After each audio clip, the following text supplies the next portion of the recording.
स्वः तत्सवितुर्वरेण्यं भर्गो देवस्य धीमहि धियो यो नः प्रचोदयात्। आज का विषय है अत्यधिक मोह के कष्टकर परिणाम। आइए इसे विस्तार से समझते हैं। भूत प्रेतों के अस्तित्व संबंधी प्रचलित कथा गाथाओं के संदर्भ में एक तथ्य सदा ही सामने आया है कि जिन व्यक्तियों को मरते समय अत्यधिक आवेश रहे हैं, उन्होंने उसी मनः स्थिति का परिचय अपने प्रेत कलेवर में दिया है। जैसे धन या मकान से अत्यधिक प्यार करने वाले मरते समय उन वस्तुओं से अत्यधिक मोह प्रकट करते हुए विलग हुए हैं, तो उनका प्रेत उन्हीं स्थानों के इर्द गिर्द मंडराता रहा है। जमीन में गढ़े हुए धन की उन्होंने चौकीदारी की है, और यदि किसी ने उसे निकाल भोगा है तो उसको तरह तरह के त्रास दिए हैं। वस्तुओं का मोह उन्हें मरणोत्तर जीवन में कष्टकारक पहरेदारी के लिए विवश कर कैदी जैसा बनाए रखता है, और उन वस्तुओं से मोह करने वाले अन्य देहधारी लोगों को भी इन अशरीरी प्रेमियों का कोप भाजन बनना पड़ता है। प्राण चेतना अपनी संबंधित वस्तुओं के साथ चिरकाल तक जुड़ी रहती है और उनका मोह उन पर छाया रहता है। इसका प्रमाण मिस्र के पिरामिडों एवं कब्रों की उखाड़ पछाड़ करने वालों पर बीती घटनाओं से मिलती है। अध्यात्म विज्ञान के अनुसार प्राणी के अन्यत्र जन्म लेने या अन्य लोक को चले जाने पर भी उसकी विद्युत शक्ति उन वस्तुओं का घेरा डालकर चिरकाल तक अपना आधिपत्य जमाए रहती है, जिनके साथ उसका मोह अहंकार जुड़ा हो। भूत प्रेतों का अस्तित्व प्राय इसी स्तर का होता है। जीव के जन्म लेने के बाद भी लंबे समय उसकी छाया का प्रेत रूप में बने रहना संभव है। 18वीं शताब्दी में अफ्रीका के बहुत बड़े भाग पर यूरोपियन लोगों का अधिकार था। उन देशों के पुरातत्ववेत्ता इस बात के बहुत अधिक उत्सुक थे कि मिस्र के पिरामिडों तथा दूसरे मृतक स्मारकों के पीछे छिपे रहस्यों पर से पर्दा उठाया जाए। इसलिए उन्होंने इस संदर्भ में काफी ढूंढ कुरेद की खुदाई की और कितनी ही पुरानी कब्रों को उखाड़ा। इस कार्य में शोधकर्ताओं का एक उत्साही दल डॉक्टर ब्रेस्टेड के नेतृत्व में काम कर रहा था। उनके सहायक Howard Carter, Arthur Beagle, Lord Carnarvon आदि कितने ही मूर्धन्य पुरातत्ववेत्ता अपने अपने ढंग से काम कर रहे थे। इन लोगों ने बहुत धन खर्च करके प्राचीन काल के अवशेषों को प्राप्त किया था और उस आधार पर प्राचीन काल की परिस्थितियों तथा मान्यताओं का पता लगाया था।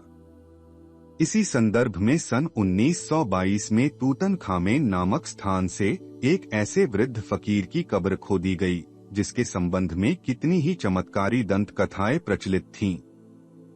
खुदाई का एक उद्देश्य उस क्षेत्र में फैले हुए अंधविश्वासों का निरस्त करना भी था।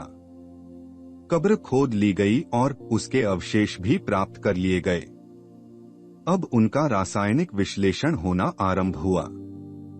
इस बीच एक से एक बढ़कर आश्चर्यजनक और भयानक घटनाएं घटित होना आरंभ हो गई। डॉक्टर ब्रेस्टेड अपनी प्रयोगशाला में अवशेषों लकड़ी के टुकड़े का विश्लेषण करने के लिए एक बर्तन में कुछ रासायनिक पदार्थों के साथ उबाल रहे थे कि इतना भयंकर विस्फोट हुआ कि प्रयोगशाला की छत उड़ गई और दीवारें हिल गई। इसी बीच एक काला सर्प शोधकर्ता कार्टर के घर जा धमका। वे स्वयं तो किसी प्रकार बच गए, पर उनकी पत्नी को उसने डस ही लिया और वह देखते देखते मर गई। 1 महीना बीता होगा कि लॉर्ड कार्नवर्ग को नन्हेंग से मच्छर ने काटा और 2 दिन के भीतर ही वे मर गए।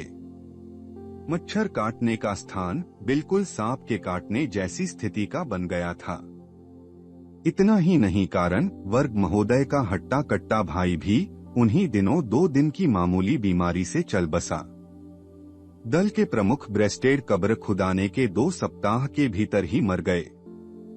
अपनी पत्नी को गवाकर भी कार्टर साहसपूर्वक अंधविश्वासों का खंडन करते रहते थे और शोध कार्य को शिथिल नहीं पड़ने दिया था, पर न जाने क्या कुयोग उत्पन्न हुआ कि वे एक छोटी सी तलैया में जा फंसे और उस कीचड़ में ही फंसे हुए असहाय स्थिति में मरे पाए गए। इस प्रकार वह पूरा शोधकर्ता दल ही समाप्त हो गया। यह घटनाएं मरणोत्तर जीवन के ठोस प्रमाण प्रस्तुत करती हैं। और उनके लिए चुनौती देती हैं, जो शरीर के साथ ही जीवन का अंत होने की बात करते रहते हैं। साथ ही वस्तुओं से अत्यधिक मोह होने पर मृत्यु के बाद भी जीवात्मा के उन्हीं जड़ वस्तुओं के इर्द गिर्द मोहाविष्ट होकर मंडराते रहने की दयनीय स्थिति को भी स्पष्ट करती हैं। अमेरिकी और अंग्रेज मिलकर मिस्र की समाधियों की खोज कर रहे थे। खोज के पीछे मात्र पुरातत्व विषयक रहस्यों का जानना ही नहीं था, पर उनमें दबी हुई विपुल स्वर्ण संपदा एवं रत्न राशि से लाभान्वित होना भी था। इसके अतिरिक्त एक और भी बात थी, उन किंवदंतियों की वास्तविकता जानना जिनमें कहा जाता था कि इन समाधियों की रक्षा प्रेतात्मा करती है, जो उन्हें छेड़ेगा वह खतरा उठाएगा। एक समाधि पर तो स्पष्ट शब्दों में शिलालेख लगा था, जो फराउनी कब्रों को छेड़छाड़ कर मृतात्माओं की शांति भंग करेगा, उसे अकाल मृत्यु खा जाएगी। कब्रों की खुदाई का काम सबसे पहले लॉर्ड कार्नारवल ने अपने हाथ में लिया था। उनका परिवार भी उस कार्य में दिलचस्पी ले रहा था और सहयोग दे रहा था। इसका भयंकर परिणाम सामने आया। एक एक करके उस अभियान से संबंधित 22 व्यक्ति कुछ ही समय के अंदर काल के गाल में बड़े विचित्र घटनाक्रम के साथ चले गए। लॉर्ड वेस्टबरी अनायास ही छत पर से कूद पड़े और मर गए। उनका बेटा जो खुदाई का इंचार्ज था, रात को अच्छा खासा सोया, सुबह मरा हुआ पड़ा मिला। डॉक्टर अर्चिबाल्ड डगलस रीड एक ममी का एक्सरे कर रहे थे कि उनका हार्ट फेल हो गया। आर्थर बायगाल को मामूली सा बुखार ही खा गया। आब्रहर वर्टन सहसा पगला गए और आत्महत्या कर बैठे। लॉर्ड कार्नारवल की पत्नी लेडी एलिजाबेथ एक तुच्छ से कीड़े के काटने के बहाने से ही ढेर हो गई। इस प्रकार उनका पूरा कुटुंब ही नहीं, सहकारी मंडल भी देखते देखते अकाल मृत्यु का ग्रास हो गया। यह प्रख्यात था कि नील नदी की घाटी में अवस्थित तूतनखामेन की समाधि सबसे अधिक रहस्यमय, साथ ही सर्वाधिक संपत्ति से भरी पूरी है। इसका लोभ खोजी लोग छोड़ नहीं पा रहे थे। यूं इतनी मौतें देखते देखते हो जाने के कारण सारे इंग्लैंड में आतंक छाया हुआ था और प्रतात्माओं की बात का मखौल उड़ाने वाले लोग भी आश्चर्यचकित होकर इस प्रकार मृत्युए होने की बात को संयोग मात्र नहीं कह पा रहे थे।